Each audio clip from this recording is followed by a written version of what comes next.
Mis amados amigos, hermanos en Cristo Jesús, es un gusto para mi esposa y para mí en este día reunirnos con todos y cada uno de ustedes.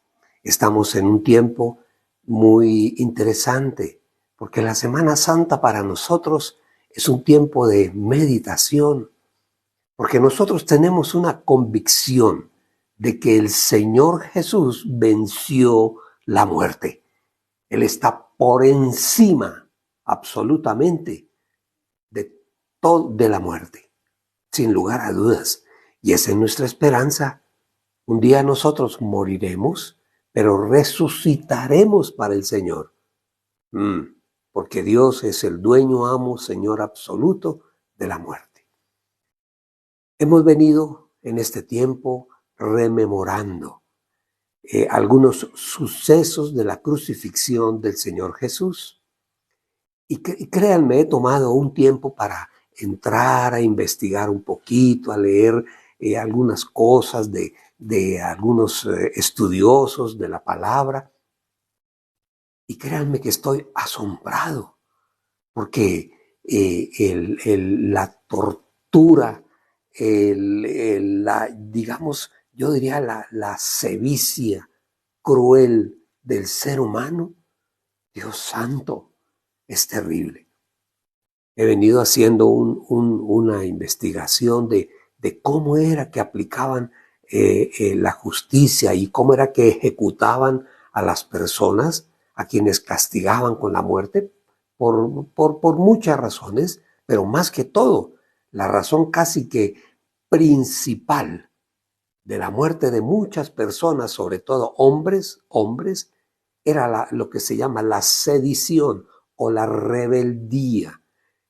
Como toda esa región estaba tomada por el Imperio Romano. Entonces, había gente que no estaba contenta porque tenían que pagar impuestos, tenían que hacer todo lo que el imperio dijera, que se rebelaban contra el imperio. Habían revolucionarios en esa época y muchos de ellos estaban en la cárcel, en la prisión, pero muchos de ellos eran crucificados. Y en eso los romanos, podríamos decir que llevaron este tema de la crucifixión a un lugar muy sofisticado. Entendieron el dolor, cómo era que debían aplicar sobre la persona para que sufriera lo máximo. Bueno, y eso hicieron con nuestro amado Señor Jesús. Bendito sea el nombre del Señor. Bueno, vamos a orar y entramos en otra parte que debemos conocer. Nosotros esto debemos saberlo, porque la Semana Santa se convirtió en un tiempo de descanso, en un tiempo de vacaciones.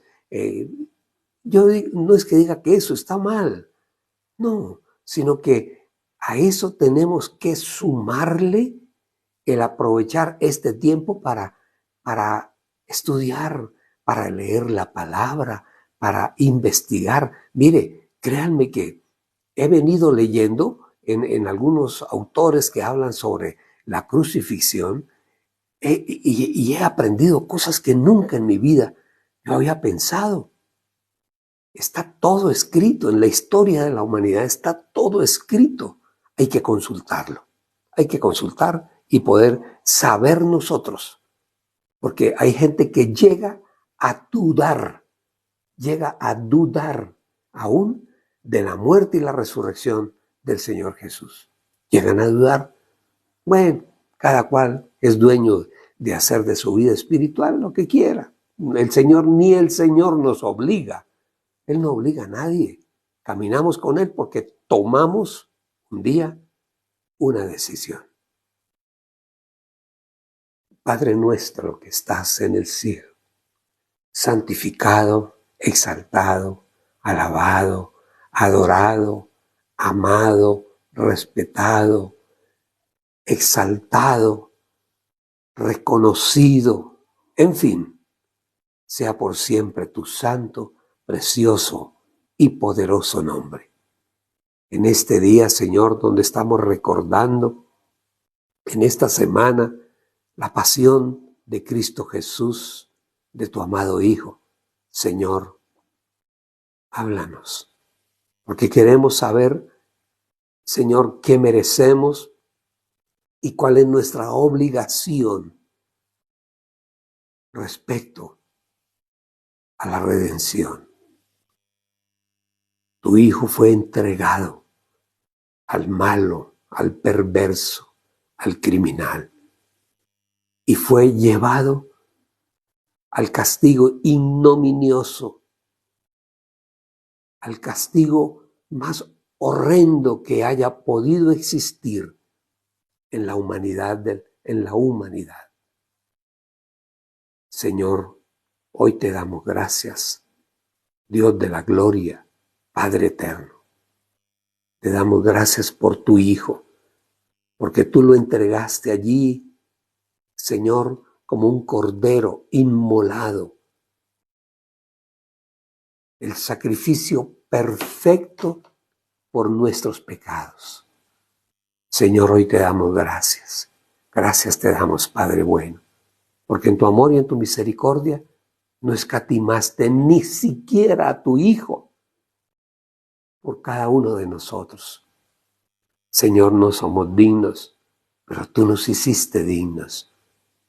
Gracias, Padre bueno. Gracias. Hoy, Señor, reconocemos con sorpresa, con dolor también, el sufrimiento de Cristo Jesús. Señor, no merecíamos tanto. Que tú lo pusieras allí en la cruz del Calvario como un sacrificio vivo por todos y cada uno de nosotros los seres humanos. No lo merecíamos, Dios, o no lo merecemos. Sin embargo, Dios de la gloria, te damos gracias, Padre eterno. Gracias, Señor. Gracias, porque es a través de Cristo Jesús llegamos a ti. Él es el camino, Él es la verdad, Él es la vida. Gracias, Señor. Ahora, Señor, enséñanos más, háblanos. Queremos saber más en este día. Gracias, Padre bueno. En el nombre de Jesús. Amén. Amén y amén. Bueno,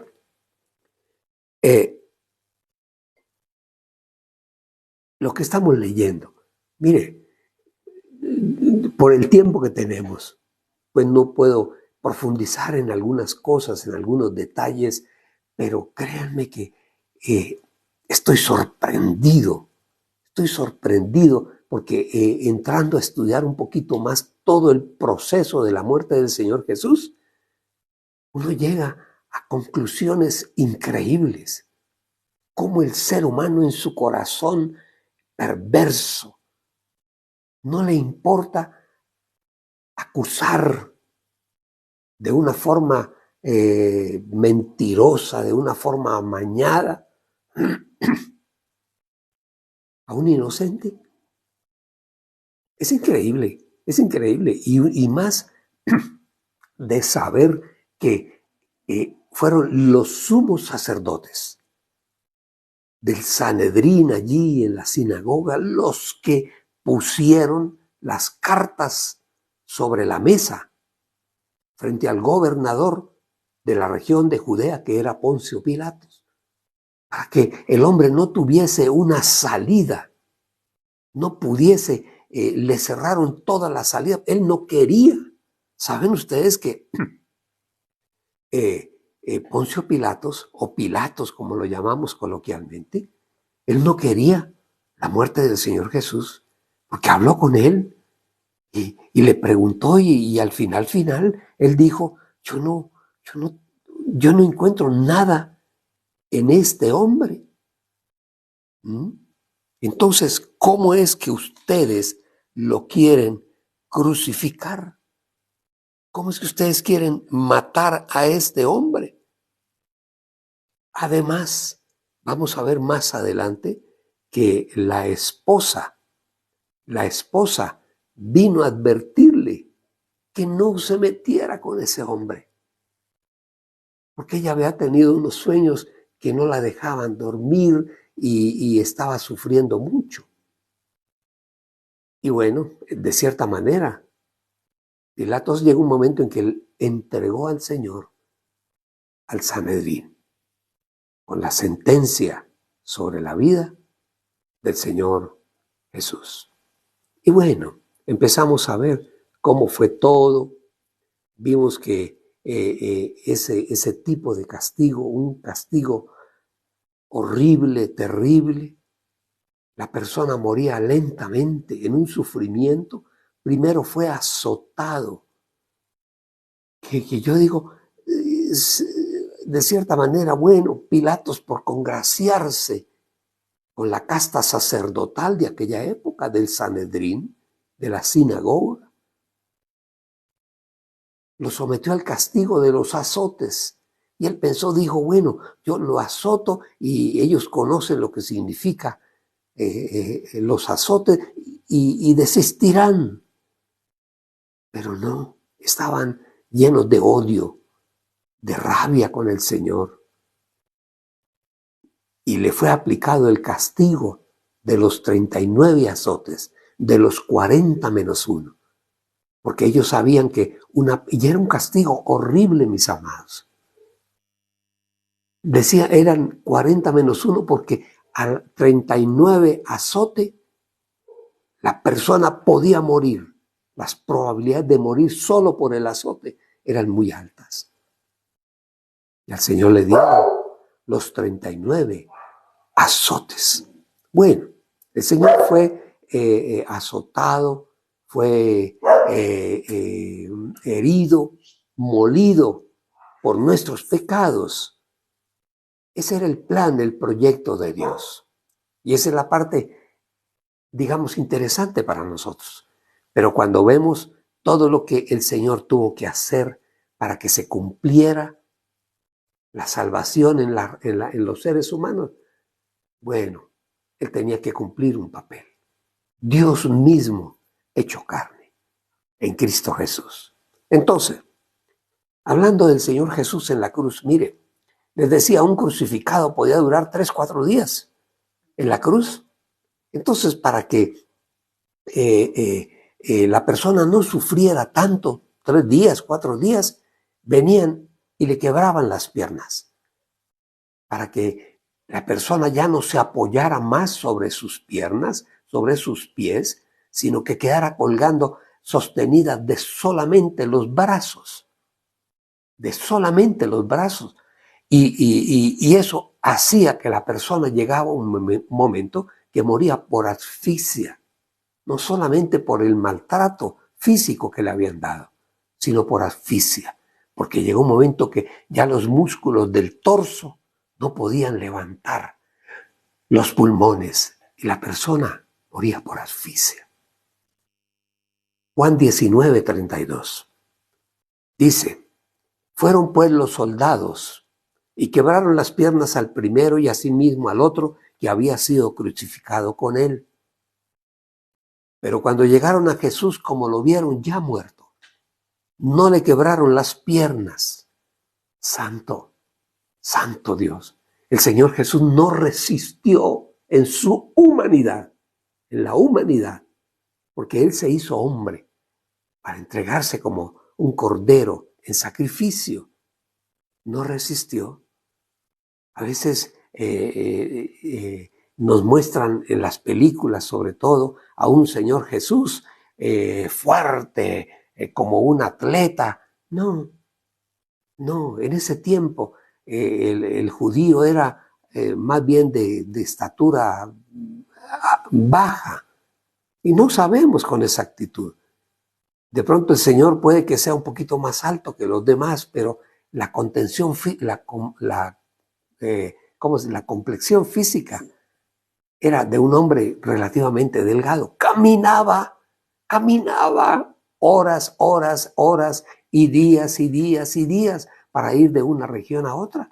No habían carreteras, no habían buses, no habían aviones, no habían, caballos y camellos.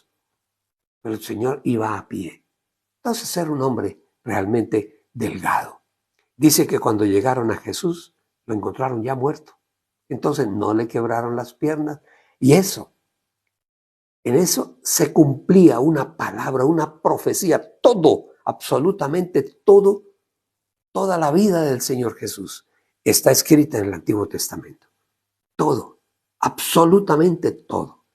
Dice Números 9:12, y no dejará nada del cordero. Está hablando de la forma como ellos trataban a los corderitos para la Pascua. Fue en la época de Pascua, y el Señor fue el cordero del sacrificio, el cordero perfecto.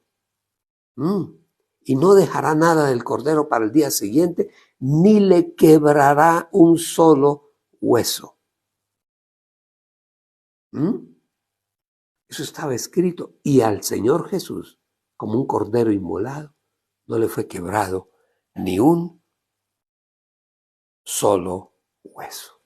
Eso dice Números 9:12. Bueno, entonces les decía, la muerte del crucificado llegaba por calambres, el cuerpo llegaba a un límite, y por sofocación se moría ahogada la persona, no podía respirar. Entonces, la sangre no podía circular por todo su cuerpo. Y cuando la sangre no llega a ciertos lugares, el dolor aumenta. El dolor, de cierta manera, paralizaba a la persona. Era un dolor insoportable.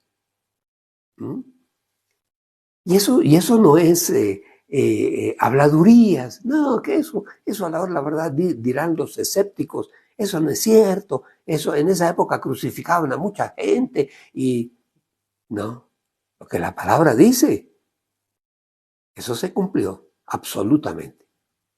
En el año, tengo una anotación aquí que quiero compartirla. En el año 68 de nuestra era, 1968, arqueólogos que están permanentemente estudiando, escarbando, buscando señales de vida, bueno, de que hubo una vida y que hizo tal cual acción, en fin. Dice que al noreste de Jerusalén encontraron la tumba de un hombre que fue crucificado entre el año 7 y el año 66. Al hacer la cuenta con lo que llaman la prueba de carbono 14, midieron la época de este hombre, y él vivió, un hombre que fue crucificado entre los años 7 de la era cristiana y el año 66. Este hombre, no estoy hablando de Cristo Jesús, y encontraron allí en el osario el letrero, el nombre. Acuérdense que se acostumbraba a ponerle el nombre en las lápidas, por llamarlo de alguna forma, el nombre del muerto. Y el letrero decía Johanan ben Hagol. Eso quiere decir Juan, hijo de Jagog.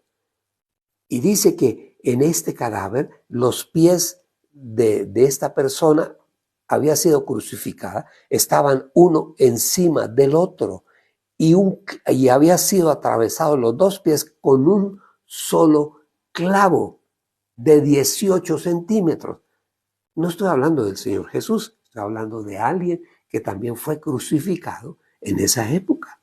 Una persona llamado Juan, hijo de Jagol, Johanan ben Hagol. Entonces, y el clavo todavía estaba en su lugar. Eso es terrible, mis amados. Juan 19:32 dice, fueron pues los soldados y quebraron las piernas al primero.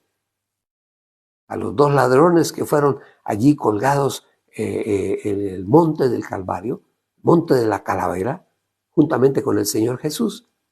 Dice, a ver, se me perdió. Fueron pues los soldados y quebraron las piernas al primero y asimismo al otro, que había sido crucificado con él. Pero cuando llegaron a Jesús, como lo vieron ya muerto, no le quebraron las piernas.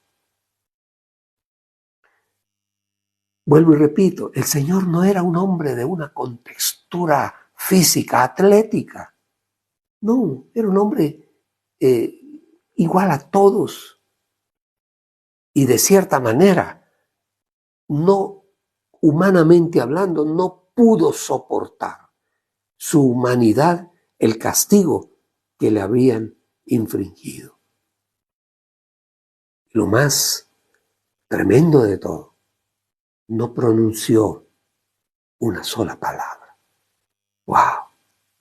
Mire lo que dice el profeta Isaías del Señor. Isaías 53, 7. Dice, angustiado él y afligido, no abrió su boca. Como un cordero fue llevado al matadero. Como una oveja delante de sus trasquiladores. Enmudeció. No abrió su boca. Se estaba condenando a un inocente.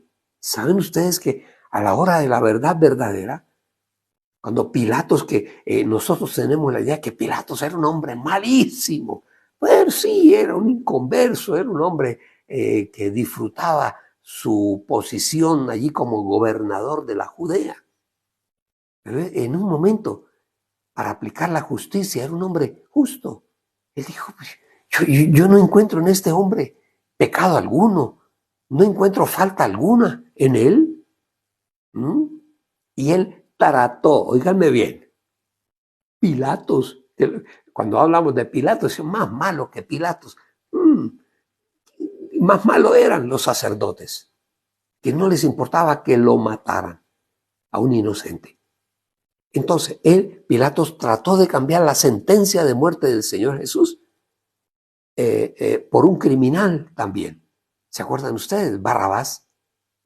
El Señor les propuso, ¿a quién quiere que suelte? ¿A Jesús de Nazaret o a Barrabás? Eso lo dice Mateo 27, 15. Dice, en cada fiesta era costumbre del gobernador poner en libertad a un preso para el pueblo, al que ellos quisieran. Y en ese entonces tenían un renombrado preso llamado Barrabás. Era un preso de renombre, un criminal, un asesino, que todo el mundo lo conocía. Así que, estando ellos reunidos, Pilato preguntó, ¿a quién quieren ustedes que les deje libre? ¿A Barrabás o a Jesús, el que ustedes llaman el Cristo? Dice, versículo 18, estoy hablando de Mateo 27. En el versículo 18 dice, porque Pilatos se había dado cuenta de que lo habían entregado al Señor Jesús por envidia. Así dice la palabra, no lo digo yo. Entonces, además, la esposa de Pilatos vino a hablar con él y le advirtió que no se metiera con ese justo, con ese hombre, que no se hiciera cargo de la muerte de ese hombre, porque ella había tenido sueños. Mire, Mateo 27, 19, más adelantico. Y estando él sentado en el tribunal, su mujer le mandó a decir, no tengas nada que ver con ese justo, porque hoy he sufrido mucho en sueños por causa de él. No te metas con él. ¿Y qué hizo? ¿Qué hizo Pilato? Le dijo, mire, hagamos una cosa, yo se lo entrego a ustedes, a las autoridades sacerdotales. Les entregó al Señor. Ahí se lo entrego. Ustedes miren a ver qué hacen con él. Y se estaba cumpliendo todas las profecías. Salmo 22, 14. Salmo 22, 14. Dice, he sido derramado como aguas y todos mis huesos se descoyuntaron. Mi corazón fue como cera, derritiéndose en medio de mis entrañas. Como un tiesto se secó mi vigor y mi lengua se pegó al paladar, a mi paladar. Y me has puesto en el polvo de la muerte, porque perros me han rodeado, me ha cercado cuadrilla de malignos, horadaron mis manos y mis pies. Contar puedo todos mis huesos. Entre tanto, ellos me miran y me observan. Repartieron entre sí mis vestidos y sobre mi ropa echaron suertes. Esa era la palabra profética. Salmo 22, 14. En la antigüedad, antes, en el Antiguo Testamento, se estaba hablando proféticamente del sacrificio de la cruz. Y dice el Señor, nos deja una enseñanza. Porque no es fácil, mis amados, caminar en la fe. Caminamos con gozo, con alegría, pero el mundo nos señala, el mundo nos califica y en muchos lugares del mundo se persigue al cristiano, se lleva a la muerte a los cristianos, a quienes hemos puesto nuestra fe en el Señor. Pero si el Señor lo hizo por nosotros, si es necesario hacerlo, dar nuestra vida, lo haremos. Mateo 10:38. Mire lo que dice el Señor. Él dejó esta palabra. Mateo 10:38. Cualquiera que no lleve su cruz y venga detrás mío, venga en pos de mí, no es digno de mí. Hay algo interesante en la vida del Señor Jesús, su ministerio.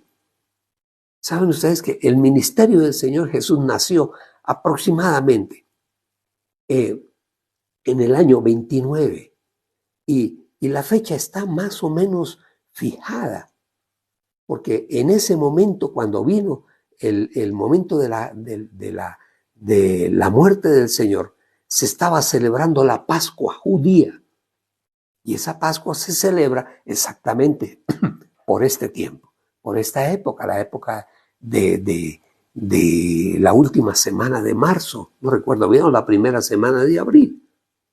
Se está cumpliendo la Pascua. Y el Señor, quiero leerles aquí Juan 2:12. Mire, Juan 2:12, y con esto vamos terminando. Después de esto descendieron a Capernaum, él, su madre y sus hermanos y sus discípulos, y estuvieron allí no muchos días. Estaba cerca la Pascua de los judíos, y subió Jesús a Jerusalén, y halló en el templo a los que vendían bueyes, ovejas y palomas, y a los cambistas allí sentados. Algo como parecido cuando hoy en día vemos frente a las iglesias que están en la celebración de la Pascua y la Semana Santa que llamamos Semana Mayor, todo lleno de comerciantes vendiendo, es igual en aquella época, exactamente. Dice que allí estaban en las puertas del templo vendiendo bueyes, ovejas, palomas, y estaban los cambistas.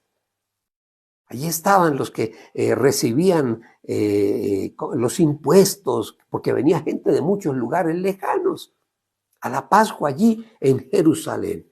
Versículo 15, y haciendo un azote de cuerdas echó fuera del templo el Señor Jesús a todos y las ovejas y los bueyes, y esparció las monedas de los cambistas y volcó las mesas, y dijo a los que vendían palomas: quiten de aquí esto y no hagan de la casa de mi padre casa de mercado.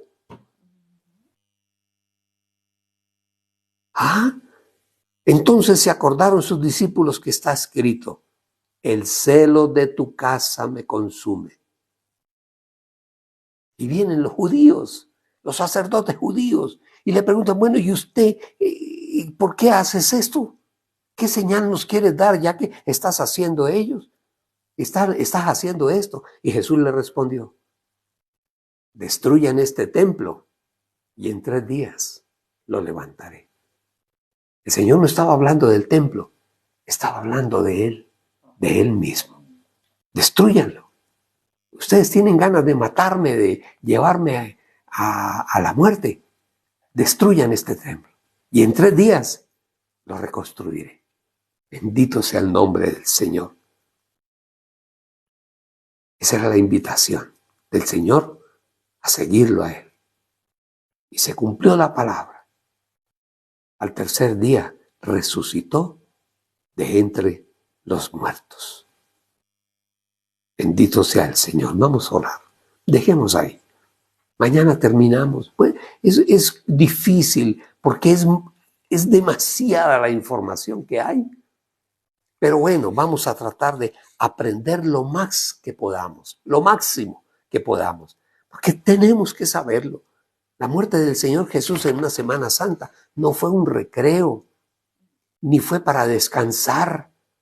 Era la Pascua para los judíos. Pero para el Señor Jesús era el tiempo del sacrificio. Del sacrificio por toda la humanidad. El Cordero perfecto inmolado en la cruz del Calvario. Por ti, por ti, por ti, por todos y cada uno de nosotros. El Señor entregó su vida. Vamos a orar. Vamos a orar hoy por Tina. Te bendecimos, Tina, en este día. Esperamos ya el Señor te haya bendecido y te haya sanado y hayas ido adelante con tu situación. Es complicado, es difícil. Nuestros dientes es una parte del cuerpo bastante complicada. Nuestra boca, de muchas razones. Entonces, Tina, Dios te bendiga, hija. Dios te sane completamente. Te amamos.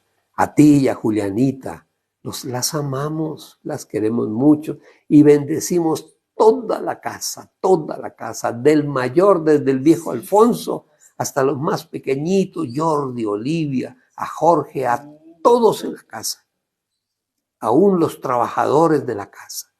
Los bendecimos en este día.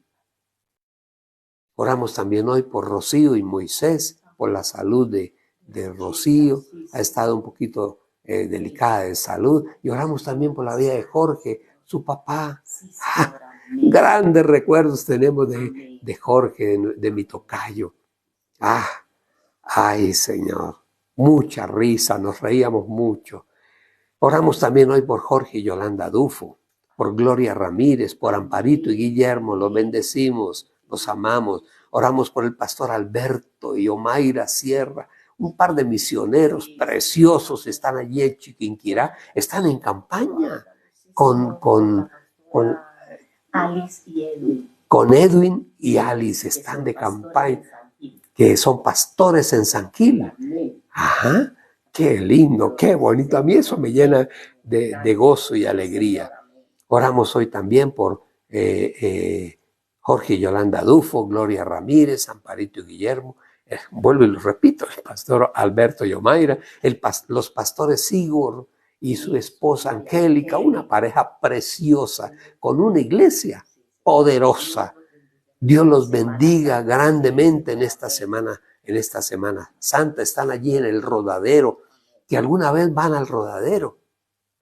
Van a Santa Marta, bueno, vayan hasta el Rodadero. Y prácticamente a la entrada del Rodadero está la iglesia, Centro Bíblico Rodadero. Eso es conocido, es el lugar más grande que hay allí en el Rodadero. Y visiten la iglesia, una iglesia hermosísima. Y están todavía creciendo, están ampliando la iglesia.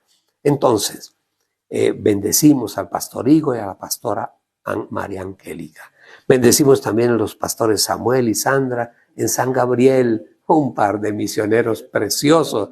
Y creemos y tenemos la plena seguridad que el pastor Samuel se recuperará totalmente en el nombre del Señor Jesús y volverá, porque era un hombre que tenía la palabra del Señor o tiene la palabra del Señor en su boca. Oramos por el pastor Edwin y Alice allí en San Gil. Ahorita están en Chiquinquirá. Los bendecimos para que el Señor ponga su palabra en su mente y sean de impacto a la iglesia. Oramos por Olguita y Mercedes. Dios les bendiga, mis amadas. Dios les guarde en este día. Oramos también por nuestros hijos, por nuestros nietos, nuestros yernos, nuestras nueras. Tenemos 4 hijos, 7 nietos. Somos bendecidos, mi esposa y yo, por el Señor. Bendito sea el nombre del Señor. Bendecimos y saludamos también a Luz Marina Toro, que disfrute su yerno. Yolandita Jiménez, te bendecimos, Yoli. A Estelita Reyes, te bendecimos, hija, también en este día. Dios te bendiga a ti, a Jorge, tu esposo, a tu hijo, a tus hijas, a todos tus yernos, tus nueras y tus nietos, todos en la casa. Qué bendición tener una familia tan grande. Mis amados, que el Señor les bendiga. Este es un tiempo de meditación en el Señor. Nos vemos mañana. Tratamos de terminar el tema porque debemos aprender. Tenemos que conocer lo que pasó, lo que sucedió. Mis amados, les habló el pastor Jorge Lagos, psicólogo especializado en familia, y déjenme decirles algo. En este día, a todos y cada uno de ustedes, Dios les ama. Dios bendiga.